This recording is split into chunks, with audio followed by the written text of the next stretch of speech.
Suara sapu lidi menyentuh lantai marmer rumah megah milik seorang pejabat ternama. Di balik kilau cahaya lampu kristal, seorang nenek tua menyapu dengan sabar, sementara tawa keras sang majikan menggema. Tawa yang menyembunyikan rahasia kotor di balik kekuasaan. Namun malam itu, sesuatu yang tak seharusnya terlihat, akhirnya terlihat. Dan sejak detik itu hidup sang nenek tak pernah sama lagi. Pertanyaannya, apa yang sebenarnya ia lihat, dan kenapa kebenaran justru membuatnya dipenjara? Halo semuanya! Sebelum masuk ke cerita utama, yuk bantu support channel Risma Story HD dengan tekan tombol like, tulis pendapatmu di komentar, dan jangan lupa subscribe.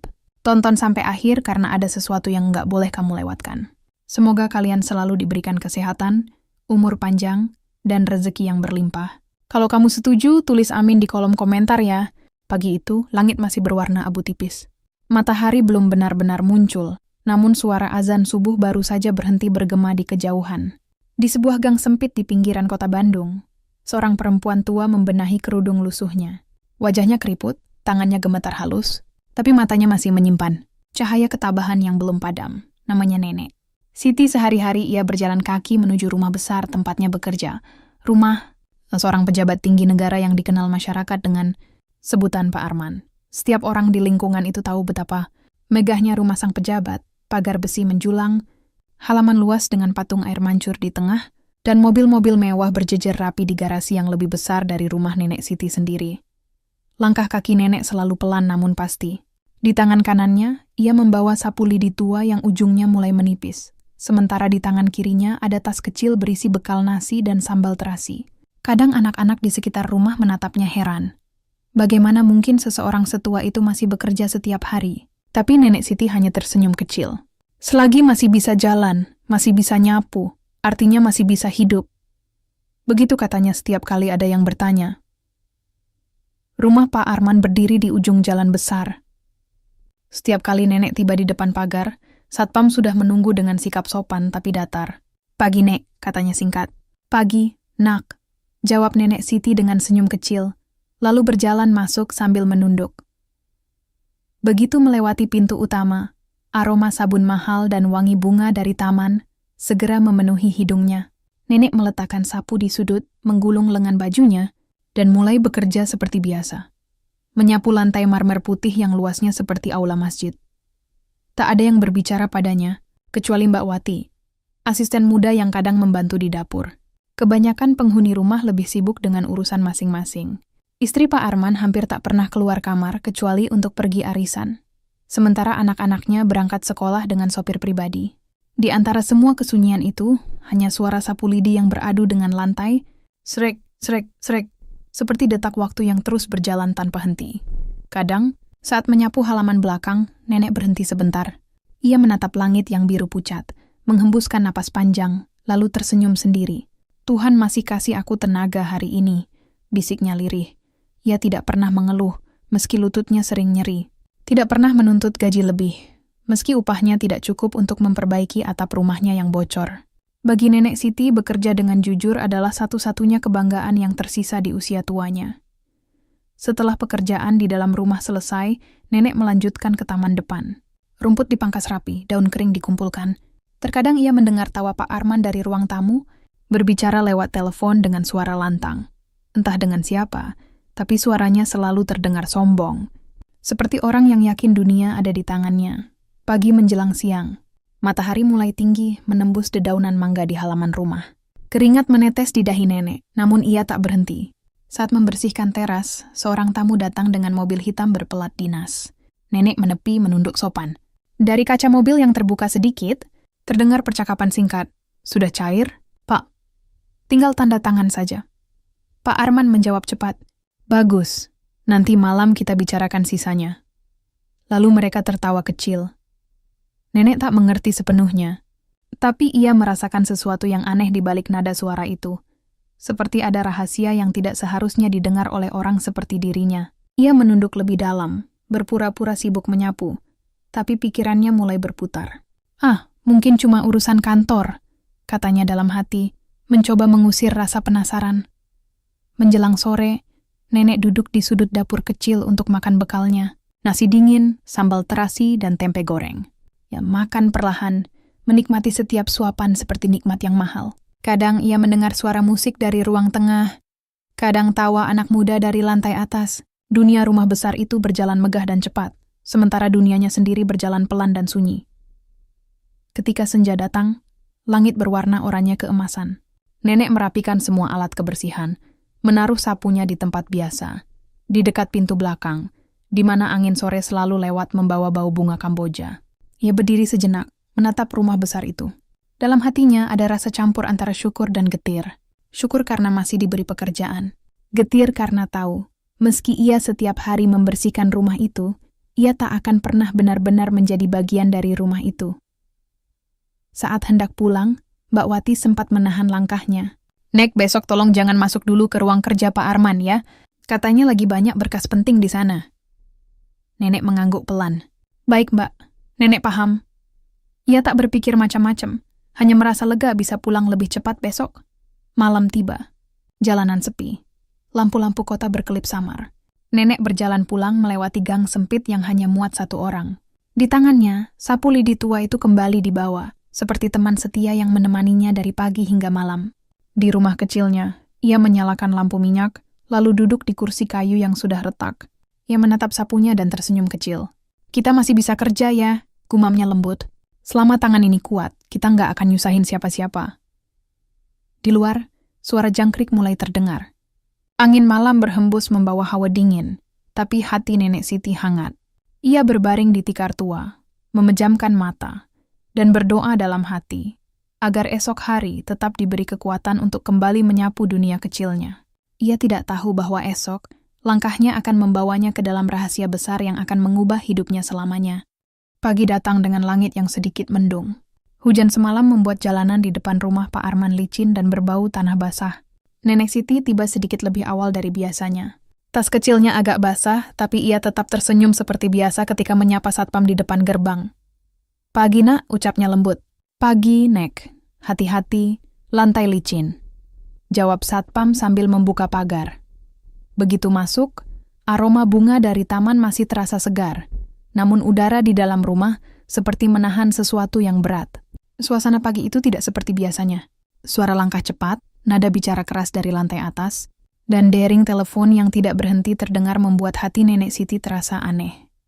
Ia berjalan ke dapur, menaruh tas dan bekalnya, lalu mengambil sapu lidi. Seperti piramida mulai dari ruang tengah. Lantai marmer yang licin karena lembab membuat langkahnya harus hati-hati. Sambil menyapu, matanya sempat melihat ibu rumah tangga, istri Pak Arman, lewat dengan wajah gelisah. Ia memegang ponsel sambil berkata cepat, "Saya bilang jangan ke sini dulu. Tunggu sampai dia pulang kantor." Nenek Siti menunduk, pura-pura tak mendengar. Ia sudah terbiasa melihat dan mendengar hal-hal aneh di rumah besar itu. Namun hari ini, firasatnya terasa lebih kuat dari biasanya. Seperti ada badai yang diam-diam bersiap datang. Menjelang siang, Mbak Wati memanggilnya pelan. "Nek, tolong pel aja lantai dekat ruang kerja Pak Arman. Tapi jangan masuk ke dalam, ya. Cukup dari luar aja." "Iya, Mbak." Nenek ngerti. Sapu dan pel di tangan Nenek Siti bergerak perlahan mendekati pintu besar dari kayu jati itu. Pintu ruang kerja Pak Arman, tempat yang jarang sekali dibuka, kecuali kalau beliau sedang sendirian. Biasanya pintu itu tertutup rapat, tapi siang itu sedikit terbuka. Dari celahnya keluar cahaya lampu dan suara tawa kecil. Nenek berhenti. Ia ragu. Tapi lantai di depan pintu itu memang kotor, penuh bekas lumpur dari sepatu tamu tadi pagi. "Ah, cuma bersihin sebentar," pikirnya. Ia jongkok memeras kain pel, lalu mulai membersihkan lantai pelan-pelan sambil sesekali mengintip ke dalam ruangan. Dan di sanalah semuanya berubah. Ia melihat Pak Arman duduk di kursi besar di belakang meja kayu, dikelilingi beberapa koper terbuka berisi uang kertas. Tumpukan uang yang terlalu banyak untuk dihitung. Di sekelilingnya ada 3 pria muda berpakaian rapi, salah satunya mengenakan jas abu-abu, sedang menyerahkan map bersegel merah. Dana pusat turun mulus lagi. "Pak," kata salah satu dari mereka sambil tertawa. Pak Arman menyandarkan punggungnya dan berkata puas, "Heh, selama aku yang atur, nggak ada yang bocor. Semua aman. Separuh untuk mereka di atas, separuh lagi buat kita. Negara sudah biasa dikorupsi, bukan?" Tawa mereka pecah keras, memantul di dinding ruangan megah itu. Nenek Siti tertegun. Dadanya terasa sesak. Ia ingin mundur, tapi tubuhnya seperti membeku. Dalam hati ia hanya bisa berdoa lirih, "Ya Allah, apa yang kulihat ini?" Tiba-tiba salah satu pria berjas abu-abu menatap ke arah pintu. "Pak, itu siapa?" Pak Arman menoleh cepat. Tatapannya langsung menangkap sosok kecil Nenek Siti di ambang pintu. Dalam sekejap suasana berubah. Tawa hilang, digantikan keheningan tajam. Nenek terkejut, sapunya jatuh ke lantai. Ia mencoba bicara, tapi suaranya tak keluar. "Maaf Pak, saya cuma mau bersihin lantai. Saya enggak." Pak Arman berdiri perlahan, mendekatinya dengan wajah dingin. "Berani sekali kau ngintip urusan orang, Nek." Suaranya rendah tapi menusuk. Tubuh Nenek gemetar hebat. "Saya nggak ngintip, Pak. Tadi pintunya kebuka sedikit. Saya cuma mau nyapu." "Nyapu?" bentak Pak Arman keras hingga membuat dua pria lain mundur takut. "Kau tahu apa yang kau lihat barusan?" "Tidak, Pak. Demi Tuhan, saya tidak tahu apa-apa." "Jangan main-main. Kalau sampai kau buka mulut soal ini, hidupmu akan berakhir di penjara." "Paham!" Air mata mulai menetes di pipi Nenek Siti. Ia hanya bisa mengangguk. "Iya, Pak. Saya janji nggak akan bilang siapa-siapa." Pak Arman memandangi wajah tua itu lama sekali, lalu mendengus. "Pergi dari sini." "Sekarang juga." Nenek memungut sapunya dengan tangan gemetar dan segera mundur. Langkahnya gontai. Hatinya berdebar tak karuan. Ia menunduk terus, melewati lorong panjang hingga tiba di dapur. Di sana, Mbak Wati menatapnya heran. "Nek, kenapa pucat sekali?"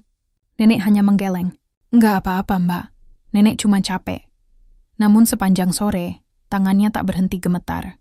Ia merasa seolah ada mata yang terus mengawasinya. Setiap suara langkah terdengar seperti ancaman. Setiap tawa di rumah itu terasa menakutkan. Menjelang petang, Pak Arman keluar rumah dengan mobil hitamnya. Ia tersenyum tipis pada satpam, tapi sorot matanya tajam seperti pisau. Dari jendela mobil yang setengah terbuka, ia sempat menatap ke arah Nenek Siti yang sedang membersihkan teras.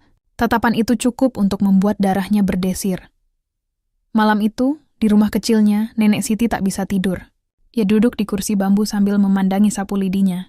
Pikirannya kacau. Antara rasa takut dan rasa bersalah, semuanya bercampur jadi satu. Ia teringat tumpukan uang itu, map bersegel merah, dan wajah marah Pak Arman. "Apa aku harus diam saja?" pikirnya. "Tapi kalau aku bicara, siapa yang akan percaya? Aku cuma pembantu tua." Angin malam masuk dari jendela kecil, membawa suara lolongan anjing dari kejauhan. Ia merapatkan selendangnya, menunduk, dan berdoa pelan. "Ya Allah, lindungi aku dari kejahatan orang yang berkuasa. Aku cuma ingin hidup tenang." Di luar, langit mulai mendung lagi. Awan hitam bergulung pelan, seperti pertanda bahwa badai baru saja dimulai. Dan malam itu, tanpa disadari Nenek Siti, Pak Arman duduk di ruang kerjanya dengan wajah tegang. Ia menatap map merah di meja, lalu berkata pelan, "Perempuan tua itu tahu sesuatu, dia nggak boleh dibiarkan hidup bebas." 3 hari berlalu sejak peristiwa di balik pintu kayu itu. Tapi bagi Nenek Siti, setiap detiknya terasa seperti mimpi buruk yang tidak berakhir. Tubuhnya masih bekerja seperti biasa, menyapu, mengepel, menata bunga. Tetapi pikirannya selalu berputar pada tumpukan uang di ruang kerja dan wajah marah Pak Arman yang menghantui tidurnya. Ia mencoba meyakinkan dirinya bahwa semuanya akan baik-baik saja. Ia sudah berjanji tidak akan membuka mulut. Ia hanya pembantu tua, siapa pula yang akan peduli? Tapi di hati kecilnya, ada rasa gelisah yang tidak bisa ia tolak. Kadang ia merasa seperti ada yang mengikutinya. Entah suara langkah di belakang, atau tatapan mencurigakan dari orang-orang rumah itu. Hari itu, langit berwarna pucat. Rumah besar Pak Arman tampak lebih sunyi dari biasanya. Istri Pak Arman tidak terlihat, dan 2 satpam baru berjaga di depan gerbang. Ketika Nenek Siti datang, salah satunya menatapnya tajam dari ujung kepala sampai kaki. "Ada keperluan apa?" tanyanya dingin. Nenek menjawab sopan, "Saya pembantu di sini, Nak, seperti biasa." Satpam itu menatap lama sebelum akhirnya membuka pagar. "Cepat masuk." "Tuan lagi sibuk." Kata sibuk itu terasa aneh. Tapi Nenek tak ingin banyak tanya. Ia berjalan menuju dapur, mengganti alas kakinya, dan mulai bekerja seperti biasa. Setiap langkahnya terasa berat. Ia ingin menyapa Mbak Wati, tapi entah kenapa hari itu asisten muda itu tak tampak di dapur. Suasana rumah begitu tegang, seperti ada sesuatu yang sedang disembunyikan. Menjelang siang, Pak Arman pulang lebih awal. Mobilnya berhenti di halaman dengan suara rem mendadak. Ia turun dengan wajah muram, diikuti 2 pria berpakaian formal membawa koper kecil. Nenek Siti buru-buru menyingkir, menunduk sopan sambil membawa ember, tapi matanya tak sengaja menangkap sesuatu. Sebuah kalung berlian berkilau di tangan istri Pak Arman yang berdiri di teras sambil tersenyum pura-pura manis. Mereka berbicara singkat, lalu masuk ke dalam rumah. Setelah itu keheningan kembali. Hanya suara langkah Pak Arman yang sesekali terdengar di lorong, berat dan tergesa. Sore menjelang. Saat nenek sedang menyapu ruang makan, suara teriakan dari lantai atas tiba-tiba memecah udara. Berlian aku! Berlian aku hilang! Nenek Siti terlonjak kaget. Suara itu adalah suara istri Pak Arman, keras dan penuh amarah. Tak lama, langkah kaki berlari turun, dan seluruh rumah mendadak kacau. Pak Arman muncul dengan wajah panik pura-pura. Apa yang hilang? Berlianku, Mas. Yang di kotak kaca itu? Tadi masih ada pagi. Nenek Siti hanya berdiri kaku di sudut ruangan, sapu di tangan gemetar. Ia belum sempat bicara ketika tatapan Pak Arman tiba-tiba mengarah padanya. Tatapan yang dingin, tajam, penuh makna gelap. Semua orang berhenti. Seru Pak Arman. Cari. Semua kamar, semua tas, semua ruangan. Jangan ada yang keluar dari rumah ini sebelum ketemu. Para asisten berlarian panik. Satpam ikut masuk. Memeriksa setiap sudut rumah. Dalam kekacauan itu, salah satu satpam mendekati Nenek Siti dengan raut curiga. Nek, boleh saya lihat tasnya? Nenek bingung. Tas nenek? Ya silakan, nak. Cuma ada nasi sama kain lap. Satpam membuka tas kecil lusuh itu, dan semua orang terpaku. Di dalamnya tergeletak kalung berlian berkilau. Nenek Siti menjerit histeris. Bukan saya. Demi Allah, bukan saya. Saya nggak tahu itu kenapa bisa ada di situ. Tapi tudingan sudah terlontar. Istri Pak Arman menjerit marah. Lihat kan, dari dulu saya curiga sama pembantu tua ini. Dasar maling. Nenek berlutut, menangis terseduh, memohon. Saya tidak mencuri. Saya nggak pernah sentuh barang ibu, saya cuma nyapu. Pak Arman pura-pura menahan istrinya, tapi suaranya terdengar dingin. Sudahlah, biar polisi yang urus. Saya tidak mau rumah ini dicemari pencuri.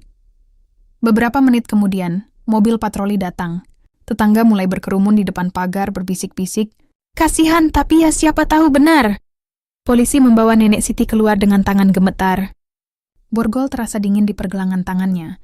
Ia menatap rumah megah itu untuk terakhir kali, dan pandangannya bertemu dengan mata Pak Arman di beranda. Tatapan itu tenang, terlalu tenang. Seperti seseorang yang baru saja memenangkan permainan kotor. Di kantor polisi, Nenek Siti terus menangis. Ia menjelaskan berkali-kali bahwa ia tidak mencuri, bahwa berlian itu entah bagaimana bisa masuk ke dalam tasnya. Tapi tidak ada yang mau percaya. Semua bukti mengarah padanya, semua kesaksian sudah diatur. Bahkan Mbak Wati, yang biasanya membelanya, tiba-tiba bungkam saat diminta bicara. Sidang berlangsung cepat. Pengacara yang ditunjuk negara tidak membela dengan sungguh-sungguh. Jaksa menuduh, hakim mengetuk palu, dan dalam sekejap, hidup seorang nenek jujur berubah selamanya. Dengan bukti yang ada, pengadilan menjatuhkan hukuman 10 tahun penjara kepada terdakwa Siti binti Rahman atas tuduhan pencurian berlian. Suara palu itu bergema seperti petir di dada Nenek Siti. Dunia berputar. Ia hampir pingsan, tapi tidak ada yang memeganginya. Semua orang hanya menatapnya dengan dingin. Di luar gedung pengadilan, wartawan berteriak-teriak. Pembantu tua mencuri berlian pejabat terkenal. Judul itu menghiasi berita sore di televisi. Sementara itu, di rumah besar yang kini kembali tenang, Pak Arman duduk di ruang kerjanya sambil memandangi kalung berlian yang lain.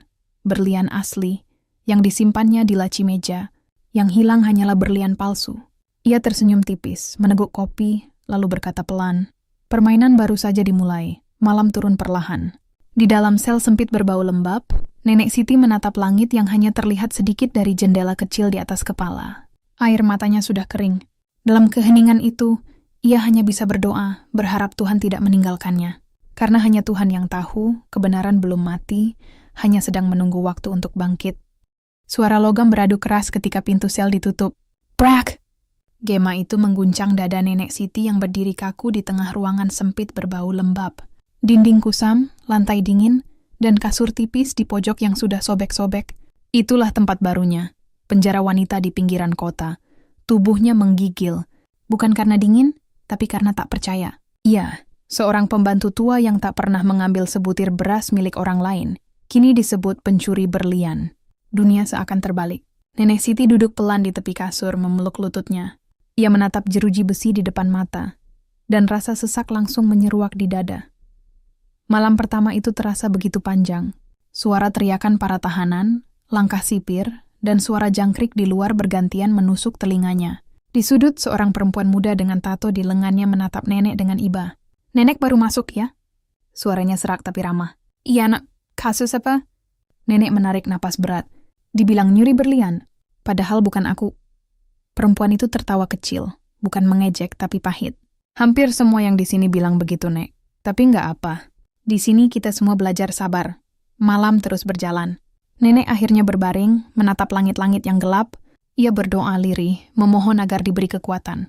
"Ya Allah, kalau ini ujianmu, kuatkan aku. Jangan biarkan aku membenci siapapun." Hari-hari pertama terasa berat. Makanan penjara hambar, pekerjaan kasar, dan cemoohan dari beberapa tahanan lain sering datang tanpa alasan. Tapi Nenek Siti tidak pernah membalas. Ia menunduk, tersenyum, lalu tetap membantu siapapun yang butuh bantuan. Ketulusan hatinya perlahan membuat orang-orang mulai menghormatinya. Bahkan para sipir kadang memanggilnya Mak Siti. Suatu pagi, ia mendapat tugas membersihkan halaman dalam penjara. Saat menyapu, matahari hangat menembus sela jeruji besi. Angin lembut berhembus, membawa aroma bunga liar dari luar tembok tinggi. Dalam sekejap, Nenek Siti menutup mata dan mengingat rumah kecilnya. Sapu lidinya yang selalu menemaninya, suara ayam tetangga, dan aroma sambal terasi dari dapur. Air matanya menetes tanpa ia sadari. "Andai aku bisa pulang," gumamnya lirih. Setiap malam, sebelum tidur, Nenek Siti menulis di buku kecil yang diberi salah satu tahanan muda. Buku itu ia sebut catatan hati. Isinya bukan keluhan, tapi doa dan harapan. "Ya Allah," tulisnya suatu malam. "Aku tidak tahu sampai kapan aku di sini. Tapi jika Engkau adil, aku yakin suatu hari kebenaran akan datang menjemputku. Entah lewat siapa, entah kapan. Hari berganti menjadi minggu, minggu berganti bulan. Rambutnya makin memutih, tubuhnya makin lemah, tapi semangatnya tak padam. Ia menjadi sosok seperti ibu bagi para penghuni sel lain." Pengejar Mayor Kambardoya mendengarkan curhat dan selalu mengingatkan, jangan balas jahat dengan jahat. Tuhan gak pernah tidur, namun di balik kesabarannya, ada luka yang tak bisa sembuh. Setiap kali mendengar berita dari radio penjara tentang kehidupan di luar, ia menunduk lama. Suatu sore, seorang sipir membacakan berita. Pejabat ternama Pak Arman menghadiri acara penghargaan nasional atas program bantuan dana pembangunan daerah. Nenek Siti membeku. Tangannya berhenti memeras kain pel. Wajahnya menegang tapi bibirnya hanya bergetar kecil. "Dia masih dihormati, sementara aku di sini," bisiknya pelan. Malamnya ia tak bisa tidur. Ia duduk memeluk lutut di pojok sel. Suara gerimis di luar menambah sepi yang menggigit. Kenapa orang jahat bisa bebas, Tuhan? Kenapa yang jujur malah disiksa? Ia menangis, bukan karena ingin dikasihani, tapi karena hatinya terlalu penuh. Beberapa hari kemudian, seorang sipir baru bernama Bu Ratna mulai bekerja di bloknya. Berbeda dari yang lain, Bu Ratna lembut dan sering mengajak nenek bicara. Ia percaya bahwa wanita tua itu bukan pencuri. Suatu malam, Bu Ratna mendekat dan berbisik, "Mak, saya baca beritanya lagi. Katanya kasus ibu ditutup cepat sekali. Aneh, semua saksi dari pihak majikan." Nenek hanya tersenyum getir. "Kalau orang kecil melawan orang besar, Nak, siapa yang mau dengar?" Bu Ratna menghela napas. "Tapi saya percaya suatu hari kebenaran bakal kelihatan. Saya bakal bantu kalau bisa." Kata-kata itu menjadi cahaya kecil di hati nenek. Sejak malam itu, ia mulai menulis doa bukan hanya untuk dirinya, tapi juga untuk orang yang bisa menjadi jalan kebenaran. Ia tidak tahu bahwa doa-doa itu kelak akan sampai ke orang-orang yang tak pernah ia kenal. Seorang gubernur jujur dan seorang jurnalis yang berani. Waktu berjalan lambat, seperti jam tua yang kehabisan tenaga. Tubuh nenek makin ringkih, namun matanya masih hidup. Ia terus menyapu halaman penjara setiap pagi.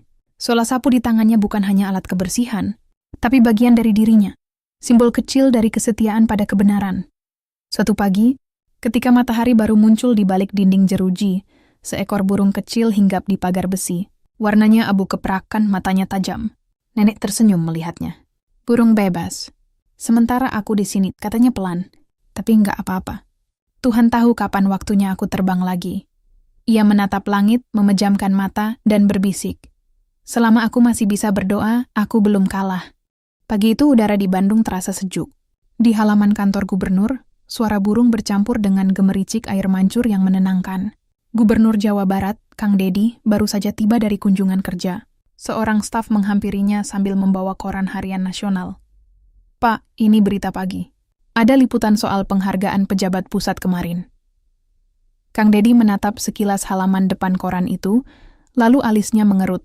Di situ terpampang foto Pak Arman tersenyum di atas panggung, menerima penghargaan bergengsi karena keberhasilan menyalurkan dana pembangunan ke daerah. Arman lagi, gumamnya pelan. Ia mengenal pria itu. Mereka pernah duduk dalam satu rapat anggaran beberapa tahun lalu.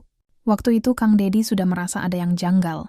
Dana yang dikirim dari pusat selalu terlambat, dan jumlahnya sering tak sesuai dengan yang dijanjikan. Namun setiap kali ditanyakan, laporan dari Kementerian Arman selalu bersih. Sambil meneguk kopi, Kang Dedi membaca berita lebih dalam. Di kolom bawah ada artikel kecil berjudul "Pembantu Pejabat Dihukum 10 tahun karena mencuri berlian." Ia berhenti. Matanya menatap nama pelaku, Siti binti Rahman. Nama ini, gumamnya lirih. Ia mencoba mengingat. Ya, ia pernah bertemu nenek Siti sekali. Dulu saat menghadiri acara sosial yang diadakan istri Pak Arman. Nenek itu menyuguhkan teh dan tersenyum ramah, penuh hormat. Tidak mungkin orang sebaik itu mencuri. Kang Dedi menutup koran. Rasa tidak enak menyelinap di dadanya. Ia menatap jendela, melihat awan bergulung di langit biru. Ada sesuatu yang tidak beres. Ia memanggil ajudannya. Tolong kumpulkan semua data tentang kasus pencurian di rumah Pak Arman. Dan cari tahu siapa pengacaranya, juga siapa hakim yang menangani. Ajudan mengangguk cepat. Siap, Pak. Hari itu juga, Kang Dedi menghubungi seseorang yang ia percayai di luar lingkaran politik, Najwa Shihab. Jurnalis independen yang terkenal karena ketegasannya dalam membongkar kasus besar. Di sore hari, mereka bertemu di sebuah kafe kecil di Dago. Suasana santai, tapi tatapan keduanya serius. Najwa, aku butuh bantuanmu, kata Kang Dedi. Najwa menatapnya lekat. Kasus apa kali ini? Kasus kecil, katanya. Tapi aku yakin ini jauh lebih besar. Seorang nenek tua di penjara karena dituduh mencuri berlian pejabat pusat. Tapi aku merasa dia dijebak. Najwa menarik napas pelan. Arman ya? Kang Dedi mengangguk. Kau juga curiga? Tentu. Aku sudah dengar beberapa laporan off the record dari staf kementeriannya. Ada banyak dana yang hilang tanpa jejak, tapi setiap audit selalu bersih. Arman terlalu rapi, terlalu tenang. Keduanya saling berpandangan lama. Di mata mereka ada kesamaan, rasa gelisah yang berubah menjadi tekad. Malam itu juga Najwa mulai bekerja. Ia meminta tim redaksinya mengumpulkan arsip berita lama, laporan dana desa, dan segala hal yang berkaitan dengan kementerian tempat Arman bekerja. Dalam tumpukan dokumen, ia menemukan satu hal aneh. Laporan dana pembangunan di satu kabupaten menunjukkan dua versi berbeda. Satu berasal dari pemerintah pusat, satu dari laporan daerah. Nominalnya tidak cocok. Sementara itu, Kang Dedi memerintahkan Inspektorat Provinsi untuk memeriksa ulang laporan transfer dana dari Kementerian Arman.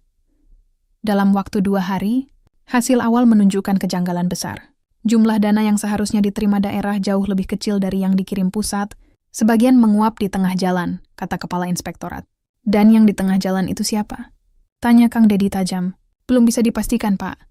Tapi tanda tangan terakhir sebelum dana dicairkan adalah milik Arman, Henning. Suara kipas angin di ruangan itu seperti ikut berhenti. Sementara itu, Najwa menghubungi salah satu sumbernya di Jakarta. Seorang pegawai yang dulu pernah bekerja sebagai asisten pribadi Arman.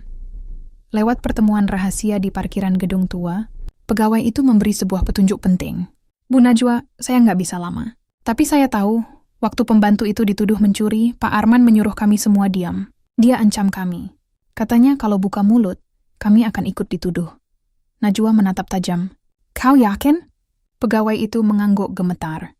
Saya bahkan lihat sendiri, sebelum pembantu itu ditangkap, Pak Arman masuk ke ruang tamu sambil membawa tas kecil. Setelah itu, berlian katanya hilang. Najwa merasakan darahnya mengalir cepat. Ia sudah lama jadi jurnalis, tapi kasus ini terasa berbeda. Ada aroma busuk yang pekat, dan seorang wanita tua yang dijadikan korban. Malam semakin larut. Di studio kecilnya, Najwa menatap papan besar yang penuh tempelan foto, clipping, dan catatan tangan. Di tengahnya, terpampang 2 foto, Nenek Siti dan Pak Arman. Ia bergumam, kalau benar ini jebakan, aku akan buka semuanya. Sementara itu, di penjara, Nenek Siti merasakan sesuatu yang aneh malam itu. Saat berdoa di pojok sel, angin berhembus lembut lewat jendela kecil.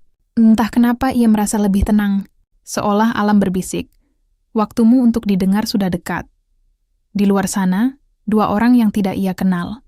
Seorang gubernur yang jujur dan seorang jurnalis berani mulai menapaki jalan menuju kebenaran. Angin kecurigaan telah berhembus, pelan tapi pasti, membawa harapan kecil menuju terang. Langit sore di Jakarta berwarna abu-abu. Hujan baru saja reda, menyisakan aroma tanah basah yang menenangkan. Namun bagi Najwa, hari itu justru penuh tekanan. Ia duduk di ruang redaksi, menatap layar komputer yang menampilkan hasil investigasi awal. Satu demi satu berkas terbuka dan semua mengarah pada satu nama. Arman. Namun semakin dalam ia menggali, semakin banyak jejak yang hilang. File laporan yang sebelumnya lengkap mendadak tidak bisa diakses. Beberapa saksi yang sudah dijadwalkan untuk diwawancarai tiba-tiba mengundurkan diri. "Bu, kami dapat pesan dari narasumber kemarin." Katanya dia takut, ujar asistennya. Najwa menatap tajam. Takut pada siapa? Asisten bilang, ada orang yang datang malam-malam, ngaku dari kementerian. Mereka memperingatkan agar tidak ikut campur urusan orang besar. Najwa menarik napas panjang. Ini bukan pertama kali ia menghadapi ancaman, tapi kali ini rasanya lebih berbahaya. Ia tahu, kebenaran yang sedang ia kejar menyentuh sesuatu yang jauh lebih besar dari sekadar fitnah berlian. Sementara itu, di Bandung, Kang Dedi juga mulai merasakan tekanan. Telepon dari pejabat pusat berdatangan. Sebagian dengan nada halus, sebagian dengan ancaman terselubung. "Pak Gubernur, mungkin sebaiknya tidak usah mempermasalahkan hal kecil seperti ini. Kasus pembantu itu sudah selesai di pengadilan," kata salah satu pejabat lewat telepon. Kang Dedi menjawab dingin, "Keadilan tidak pernah hal kecil, Pak. Terutama kalau yang dihukum orang yang tak bersalah." Begitu telepon ditutup, ia bersandar di kursinya, mengusap wajahnya perlahan. Di luar jendela, langit gelap, seperti ikut menahan napas. Beberapa hari kemudian, Najwa dan Kang Dedi memutuskan untuk bertemu diam-diam di sebuah rumah tua di Lembang. Hujan turun deras malam itu. Di meja kayu yang sederhana, mereka membentangkan dokumen, laporan audit, dan transkrip wawancara. "Semua bukti sudah mulai jelas," kata Najwa pelan. "Ada dana besar yang dialirkan lewat proyek fiktif. Totalnya miliaran rupiah. Dan semuanya berhenti di rekening yang terkait dengan Arman." Kang Dedi mengangguk pelan. "Tapi kalau kita buka sekarang tanpa bukti kuat, mereka bisa membalikkan tuduhan. Kita yang akan dianggap mencemarkan nama pejabat negara." Najwa menatapnya tajam. "Kita tidak akan berhenti. Aku akan cari saksi kunci. Siapapun yang bisa bicara tentang malam fitnah itu." Keesokan harinya, Najwa pergi ke rumah lama salah satu mantan pembantu Arman yang sudah berhenti bekerja sebelum kasus berlian. Perempuan itu, Mbak Wati, awalnya takut berbicara. Namun setelah beberapa jam meyakinkannya, akhirnya ia bercerita. "Saya tahu malam itu, Bu. Berlian itu bukan hilang. Saya lihat sendiri, Pak Arman masuk ke kamar istrinya sambil bawa kotak perhiasan. Beberapa jam kemudian, dia marah-marah pura-pura. Besoknya, polisi datang." Najwa hampir tak bernapas. "Jadi Nenek Siti benar-benar dijebak?" Mbak Wati mengangguk pelan. "Iya, Bu. Saya juga dengar. Berlian yang katanya dicuri itu bukan asli. Berlian asli sudah digadaikan sebelumnya." Malam itu Najwa langsung menghubungi Kang Dedi. "Kita punya saksi kunci. Dan satu hal lagi, aku rasa fitnah itu bukan cuma untuk menutupi pencurian berlian palsu, tapi untuk menghapus jejak korupsi besar." "Bagaimana bisa?" tanya Kang Dedi. "Karena aku menemukan satu dokumen rahasia yang mencantumkan nama Arman di daftar penerima dana proyek. Tapi lucunya, file itu tiba-tiba dihapus dari server kementerian beberapa jam setelah aku menemukannya." Hening. Hanya suara hujan yang terdengar di antara mereka lewat sambungan telepon. "Najwa," ujar Kang Dedi akhirnya, "mereka sedang menghapus jejaknya. Kalau semua bukti hilang, kita nggak punya apa-apa." Najwa menatap layar komputernya, menatap folder kosong tempat dokumen itu dulu tersimpan. Mereka bisa hapus file, tapi mereka nggak bisa hapus ingatan orang yang sudah melihatnya. Di penjara, malam itu Nenek Siti terbangun dari tidurnya. Ia bermimpi aneh. Melihat selembar kertas berisi banyak nama. Di atasnya tertulis kata pembangunan desa. Ketika ia terbangun, air matanya menetes tanpa sebab. Entah mengapa, hatinya merasa sesuatu sedang bergerak di luar sana. Seperti angin besar yang perlahan menggulung kebohongan yang selama ini menjeratnya. Keesokan harinya, Kang Dedi menerima laporan dari tim inspektorat. Semua data audit yang mereka ambil dari pusat telah dihapus. Tidak ada jejak. Tidak ada angka. Hanya ruang kosong. Namun di ujung laporan ada catatan kecil dari salah satu pegawai IT. File asli mungkin masih ada di backup lokal kementerian, disimpan di ruang arsip bawah tanah. Kang Dedi menatap catatan itu lama, lalu berkata pelan, "Kalau mereka hapus semuanya, berarti yang kita cari benar-benar berharga." Sementara itu, Najwa duduk di ruang redaksinya, menatap dinding penuh catatan dan foto. Ia menggenggam pena, menulis di buku catatannya sendiri. Mereka bisa menghapus data, menakut-nakuti saksi, bahkan memenjarakan orang tak bersalah. Tapi kebenaran punya cara sendiri untuk bertahan. Di luar, hujan berhenti. Langit berwarna oranye keemasan. Dan di tengah keheningan itu, benang-benang kebenaran mulai tersingkap perlahan. Jejak yang coba dihapus, ternyata justru meninggalkan bayangan yang semakin jelas. Bayangan yang siap menuntun mereka menuju puncak kegelapan. Tempat kebenaran akhirnya akan lahir. Malam itu, udara Jakarta terasa berat. Angin berembus pelan, membawa aroma hujan yang tertahan. Di sebuah gang kecil dekat gedung kementerian, Najwa berdiri bersama 2 orang dari tim investigasinya. Mereka mengenakan pakaian gelap, membawa kamera kecil dan senter saku. "Ini gila, Bu," bisik salah satu timnya, Dito. "Kalau ketahuan kita bisa ditangkap." Najwa menatapnya tegas. "Kebenaran kadang memang harus dicari di tempat yang gelap, Dit." Mereka diam-diam masuk lewat pintu belakang gedung lama kementerian itu. Seorang staf muda yang masih punya hati nurani telah membocorkan kode akses ruang arsip bawah tanah tempat data asli disimpan. Ruangan itu dingin dan lembab, bau kertas tua menyeruak di udara. Lampu neon berkedip-redup ketika Najwa menyusuri lorong sempit penuh lemari besi. Ia menyalakan senter dan membaca label satu persatu. "Dana Pembangunan Desa, tahun..." Suaranya berbisik pelan. "Nah, ini dia." Ia menarik sebuah map besar, penuh debu, bertuliskan rahasia negara. Di dalamnya terdapat dokumen dengan tanda tangan dan cap resmi, nama-nama pejabat, termasuk Arman, tertera jelas di kolom penerima dana. Jumlahnya fantastis. Najwa menahan napas. Tangannya bergetar saat membaca angka-angka itu. Inilah bukti aslinya," katanya lirih. Namun baru saja ia hendak memotret dokumen itu, terdengar suara langkah kaki dari ujung lorong. Derap sepatu hitam bergema makin dekat. "Cepat, Bu!" bisik Dito. Mereka buru-buru mematikan senter dan bersembunyi di balik rak. 2 pria bersetelan jas masuk. Salah satunya membawa senter besar.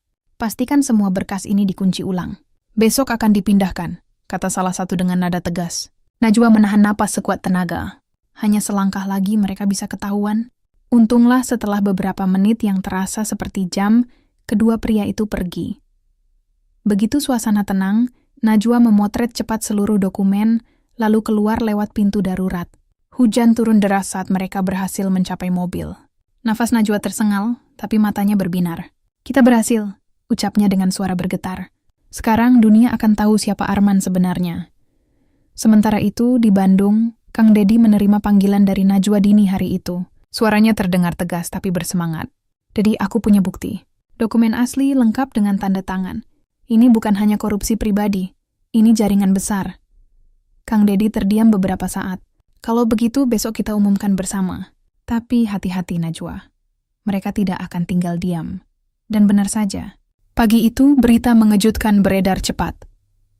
Kantor media Najwa Shihab diteror orang tak dikenal. Kaca studio pecah, komputer rusak, dan semua backup data di server nyaris dihapus. Untung file salinan dokumen sudah diamankan di tempat lain. Najwa hanya tersenyum getir saat melihat kerusakan itu. Kalau mereka takut, artinya kita di jalur yang benar. Di penjara sore itu, Nenek Siti sedang duduk di sudut halaman. Ia menatap langit kelabu, sementara hujan rintik mulai turun. Bu Ratna, sipir yang bersimpati padanya, menghampiri sambil membawa radio kecil. "Nek, dengerin ini," katanya pelan, menyalakan radio di tangannya. Suara Najwa terdengar dari siaran langsung televisi nasional. "Kami menemukan bukti kuat bahwa kasus pencurian berlian yang melibatkan seorang pembantu rumah tangga hanyalah kedok untuk menutupi tindak korupsi besar. Dokumen resmi menunjukkan adanya penyelewengan dana yang melibatkan sejumlah pejabat pusat, termasuk Arman." Bibir Nenek Siti gemetar. Air matanya jatuh tanpa bisa ia tahan. "Ya Allah, akhirnya ada yang percaya padaku." Seluruh tahanan yang mengenalnya menatap dengan kagum. Bu Ratna menggenggam tangan tuanya erat. Doa nenek dikabulkan. Kebenaran mulai keluar dari tempat persembunyiannya. Namun, di sisi lain kota, suasana rumah Arman berubah mencekam. Istrinya menangis ketakutan saat berita Najwa muncul di televisi. Arman sendiri berdiri di depan jendela besar, wajahnya pucat. Ia tahu semuanya sudah berakhir, tapi otaknya bekerja cepat. Ia menelepon seseorang, suaranya tegang. Kita harus tutup mulut semua jalur. Jangan biarkan mereka sampai ke dokumen lain. Namun sudah terlambat. Polisi sudah bergerak berdasarkan perintah langsung dari Kejaksaan Agung, membawa surat penangkapan resmi. Ketika mobil polisi berhenti di depan rumahnya malam itu, Arman hanya bisa berdiri kaku. Blitz kamera wartawan memancar, suara sirene menggema, dan seluruh tetangga menatap dengan campuran terkejut dan puas. Pak Arman, Anda ditangkap atas dugaan korupsi dan rekayasa hukum terhadap pembantu Anda, Siti binti Rahman. Untuk pertama kalinya, wajahnya kehilangan semua kesombongan. Di ruang redaksi, Najwa menatap layar TV yang menayangkan penangkapan itu. Kang Deddy berdiri di sampingnya. Tak ada senyum di wajah mereka, hanya kelegaan yang tenang. Kasus ini bukan akhir, ujar Najwa lirih. Masih banyak yang harus dibersihkan. Kang Deddy mengangguk. Benar. Tapi setidaknya satu orang kecil sudah mendapatkan kembali kehormatannya. Malam itu, di balik jeruji, Nenek Siti sujud lama sekali. Suaranya bergetar dalam doa, penuh syukur dan haru. Terima kasih ya Allah. Engkau kirimkan orang baik untuk menolongku. Ia menatap langit yang kini tampak lebih terang di atas dinding penjara. Dalam diam, ia tahu. Kebenaran memang bisa disembunyikan lama, tapi tidak selamanya bisa dikubur. Pagi itu, matahari terasa berbeda. Hangat, tapi menyakitkan bagi mata yang terlalu lama hidup dalam bayang penjara. Di ruang sidang utama, suasana tegang menyelimuti udara. Kamera televisi, wartawan, dan aparat keamanan memenuhi setiap sudut. Hari itu menjadi hari besar. Sidang kasus korupsi dan fitnah pejabat Arman resmi dibuka untuk umum. Di kursi pengunjung paling belakang, duduk seseorang dengan tangan bergetar menahan haru, Nenek Siti. Tubuhnya tampak lemah, tapi matanya memancarkan keberanian yang tak lagi bisa disembunyikan. Setelah hampir 2 tahun menjalani hukuman atas tuduhan yang tak pernah ia lakukan, hari ini ia dipanggil untuk menjadi saksi. Bu Ratna, sipir yang selalu menemaninya, membisikkan lembut. Semangat ya, Nek. Semua orang di luar sana menunggu kebenaran dari mulut Nenek. Nenek Siti mengangguk pelan. Saya cuma ingin bilang yang sebenar-benarnya, Nak. Biar Tuhan yang tahu saya tidak berdusta. Sidang dimulai. Suara palu hakim menggema. Sidang kasus korupsi dana pembangunan desa serta rekayasa hukum oleh terdakwa Arman dinyatakan dibuka. Arman duduk di kursi pesakitan dengan jas rapi dan wajah yang jauh berbeda dari dulu. Tidak ada lagi senyum arogan. Hanya sorot mata kosong yang mencoba menutupi ketakutan. Di sebelahnya, pengacaranya berbisik cepat, namun Arman nyaris tidak mendengarkan. Jaksa berdiri dan membacakan dakwaan dengan suara keras. Terdakwa diduga telah menyelewengkan dana negara dan memfitnah seorang warga bernama Siti binti Rahman untuk menutupi tindak kejahatannya. Setiap kata itu seperti cambuk yang memukul dada Nenek Siti. Lalu giliran, Najwa maju sebagai saksi investigatif. Ia memaparkan hasil penelusurannya di layar besar di ruang sidang. Foto-foto dokumen asli, tanda tangan, laporan bank, dan bukti penggadaian berlian asli ditampilkan satu persatu. Ruangan hening. Berlian yang dikatakan hilang ternyata palsu. Jelas Najwa tenang tapi tegas. Berlian asli digadaikan oleh terdakwa untuk menutupi defisit dari dana korupsinya. Dan pembantu yang dituduh mencuri hanyalah korban untuk mengalihkan perhatian. Beberapa orang menahan napas. Hakim bahkan menegakkan badan. Ketika tiba gilirannya, Nenek Siti dipanggil ke depan. Langkahnya lambat tapi tegas. Suara sepatu tuanya terdengar jelas di lantai marmer. Hakim menatapnya dengan lembut. Ibu Siti, tolong ceritakan apa yang ibu lihat malam itu. Nenek Siti menarik napas panjang. Saya cuma pembantu, Pak Hakim. Malam itu saya menyapu di depan ruang kerja. Saya lihat Pak Arman tertawa, menghitung uang, sambil bilang kalau uang itu hasil dari dana pusat. Saya kaget, saya nggak sengaja dengar. Tapi beliau tahu saya di sana. Sejak saat itu saya takut. Ia berhenti sejenak, menelan air liur yang terasa pahit. Besoknya tiba-tiba katanya berlian hilang. Polisi datang dan saya dituduh mencuri. Berlian itu ditemukan di tas saya. Tapi saya bersumpah, Pak, saya nggak pernah menyentuhnya. Saya nggak tahu bagaimana bisa ada di situ. Air mata menetes di pipinya. Ruangan mendadak hening. Bahkan hakim pun terlihat menunduk sejenak. Najwa yang duduk di bangku pengunjung menggenggam tangan Bu Ratna erat-erat. Kang Deddy, yang hadir sebagai saksi kehormatan, memandang dengan mata berkaca. Setelah kesaksian selesai, Hakim memanggil saksi tambahan, Mbak Wati. Wanita itu tampak gugup, tapi suaranya jelas. Saya bikia di rumah itu. Saya lihat Pak Arman sendiri yang memasukkan sesuatu ke dalam tas Nenek Siti malam sebelum kejadian. Saya nggak berani bicara waktu itu, karena diancam. Desis kaget terdengar dari sudut ruangan. Jaksa tersenyum kecil, sementara wajah Arman semakin pucat. Ketika hakim mempersilakan terdakwa bicara, Arman hanya menunduk. Suaranya serak. Saya khilaf. Saya takut rahasia saya terbongkar. Saya pikir, kalau pembantu itu dikorbankan, semuanya akan selesai. Ruangan seolah membeku. Hakim mengetuk palu perlahan. Terdakwa mengakui perbuatannya. Sidang akan dilanjutkan dengan putusan akhir minggu depan. Di luar gedung pengadilan, suasana berbeda. Ribuan warga berkumpul, sebagian membawa tulisan, "Bebaskan Nenek Siti." Dan keadilan untuk yang kecil. Ketika nenek keluar dengan pengawalan sederhana, orang-orang bertepuk tangan. Beberapa bahkan meneteskan air mata melihat sosok renta itu tersenyum lirih di tengah keramaian. Najwa menghampirinya. "Nek, perjuangan belum selesai, tapi dunia sudah tahu kebenaran." Nenek mengangguk pelan. "Terima kasih, Nak. Kalau bukan karena kalian, mungkin saya sudah mati di dalam." Kang Dedi menambahkan, "Bukan hanya soal satu orang. Nek, ini tentang harga diri orang kecil di negeri ini." Malamnya, di penjara, Nenek Siti duduk di ranjangnya. Ia menatap langit dari jendela kecil dan berbisik, "Tuhan, kalau ini caramu menunjukkan keadilan, aku bersyukur. Tapi, tolong, jangan biarkan yang lain diperlakukan seperti aku lagi." Keesokan harinya, pengumuman resmi datang. Hukuman Nenek Siti ditunda sementara hingga putusan akhir sidang Arman keluar. Ia belum bebas sepenuhnya.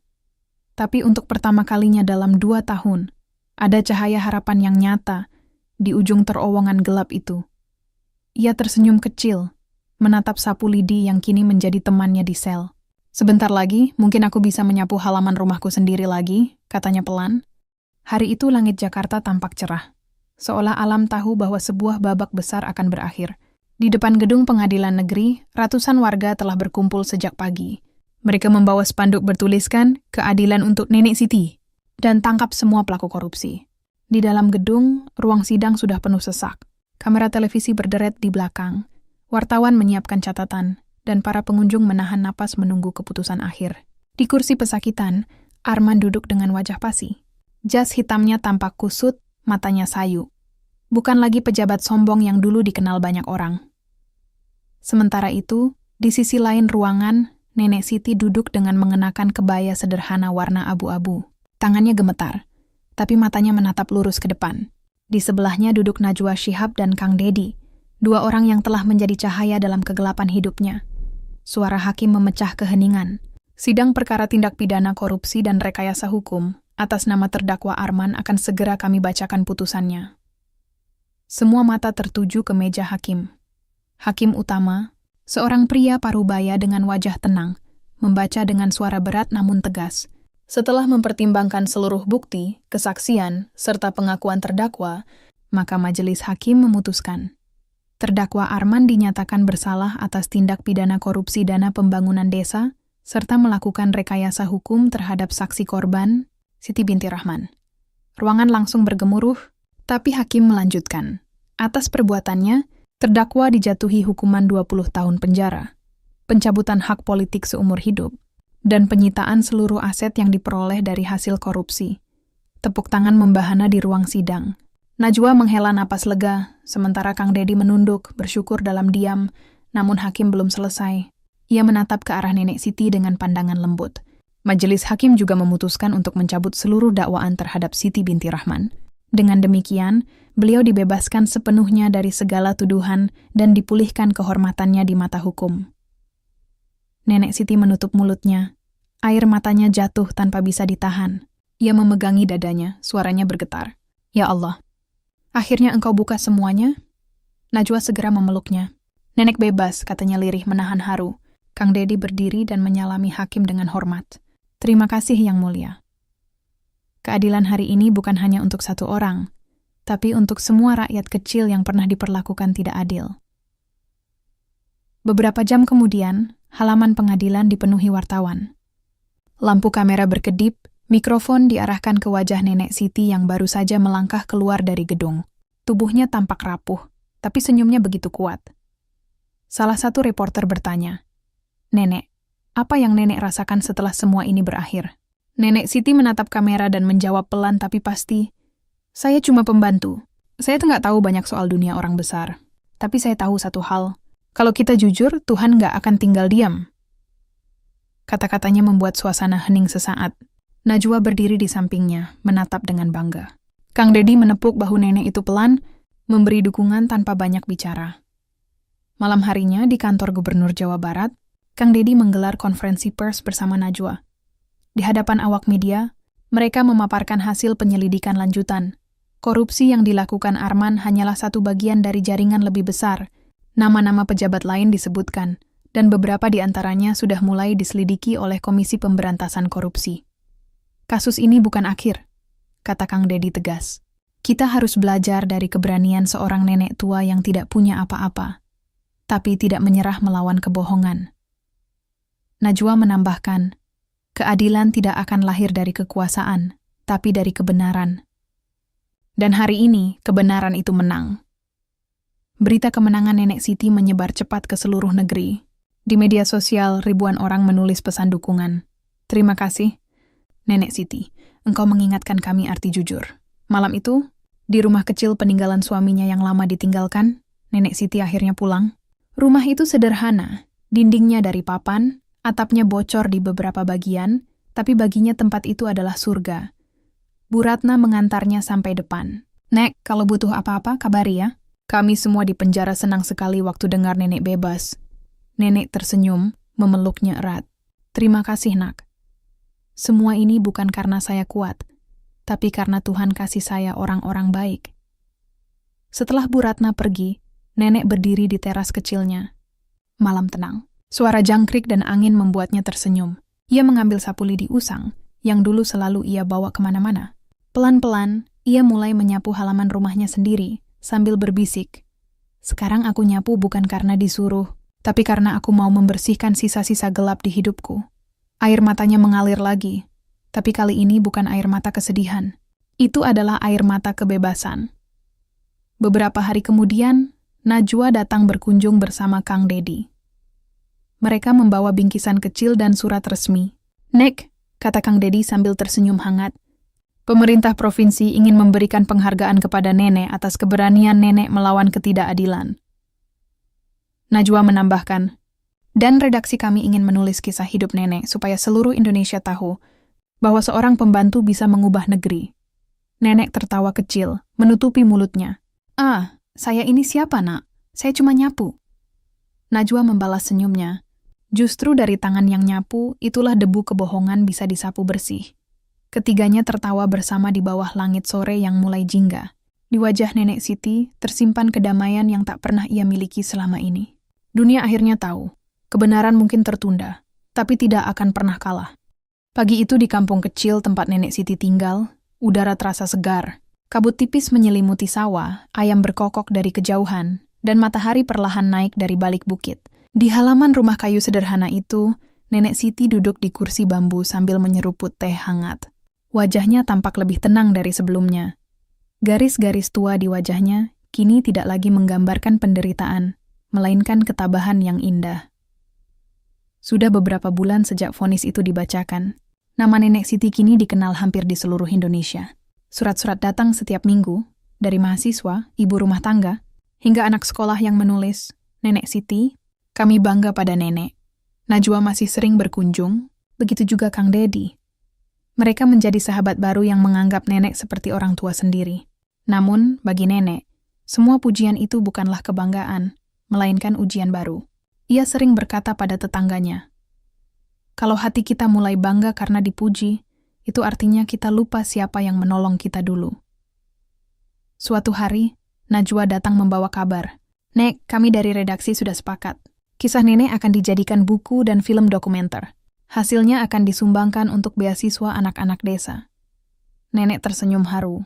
"Wah, Nak, saya ini nggak bisa baca banyak, apalagi nonton film. Tapi kalau itu bisa bantu orang, saya senang sekali."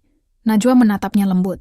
Kisah Nenek bukan sekadar cerita tentang penderitaan, tapi tentang keberanian, tentang bagaimana seorang yang kecil bisa membuat orang besar gemetar karena kebenaran. Di sisi lain, Kang Dedi menambahkan, kami juga sedang bentuk program Sapu Bersih Negeri. Nama itu kami ambil dari nenek. Kami ingin teruskan semangat nenek untuk bersih-bersih, bukan cuma halaman, tapi hati dan pemerintahan juga. Nenek tertawa kecil.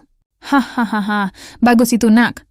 Biar semua orang besar ingat, kekuasaan itu cuma titipan, bukan untuk dijual. Beberapa bulan kemudian, Nenek Siti menerima undangan kehormatan ke Istana Negara. Presiden ingin memberikan penghargaan atas keteguhannya memperjuangkan kejujuran. Saat berdiri di podium sederhana di depan para pejabat, wartawan, dan mahasiswa, Nenek Siti menggenggam mikrofon dengan tangan gemetar. Saya cuma pembantu, ucapnya lirih, namun suaranya menggema di seluruh ruangan.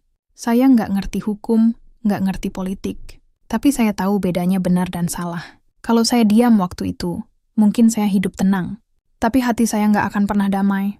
Kadang, kejujuran itu menyakitkan, tapi kebohongan lebih menyakitkan lagi. Seluruh ruangan berdiri dan bertepuk tangan panjang. Air mata menetes di pipi banyak orang. Di barisan depan, Najwa dan Kang Dedi saling berpandangan dengan bangga. Mereka tahu, suara sederhana dari seorang nenek telah mengguncang hati bangsa. Setelah acara itu, Nenek Siti memilih kembali ke kampungnya. Ia tidak ingin tinggal di kota atau dekat kekuasaan. Ia ingin menghabiskan sisa hidupnya dengan damai. Di rumahnya yang kecil, ia membuka sebuah warung teh kecil yang diberi nama Warung Kejujuran. Tidak ada penjaga kasir, hanya kaleng kecil bertuliskan, bayarlah seikhlasnya. Yang menakjubkan, uang di kaleng itu tidak pernah hilang. Justru selalu lebih banyak dari yang seharusnya. Orang-orang datang bukan sekadar minum teh, tapi untuk mengingat pesan dari seorang nenek tua yang pernah melawan ketidakadilan. Anak-anak desa sering duduk di sampingnya, mendengarkan kisah masa lalunya. Nenek Siti tak pernah menggambarkan dirinya sebagai pahlawan. Ia selalu berkata, saya bukan orang hebat, saya cuma orang yang nggak mau ikut-ikutan salah. Suatu sore, ketika matahari mulai tenggelam, nenek duduk di bangku kayu menghadap ke sawah. Angin berembus pelan membawa aroma tanah dan suara jangkrik yang menenangkan.